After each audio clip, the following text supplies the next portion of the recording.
ଦୁର୍ବାସା ଚାଲିଛନ୍ତି ଦ୍ୱାରକା କଟକ ଆଡ଼।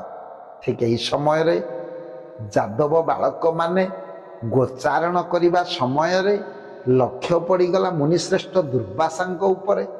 ଦୁର୍ବାସାଙ୍କୁ ଯେମିତି ଲକ୍ଷ୍ୟ କରିଛନ୍ତି ଗୋଟେ ଟାହିଟା ପରାବଶତ ଗୋଟେ ତାଚ୍ଛଲ୍ୟ କଲେ ଦୁର୍ବାସା ଋଷି।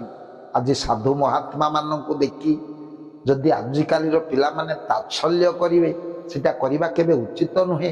ଝିମିଟି ଖେଳରୁ ମହାଭାରତ ସୃଷ୍ଟି ସାଧୁଙ୍କ ବାକ୍ୟ ଅନୁସାରେ କେଉଁ ପର୍ଯ୍ୟାୟରେ ଯାଇ ପହଞ୍ଚିଲା କଥାଟା ଆପଣମାନେ ଦେଖନ୍ତୁ।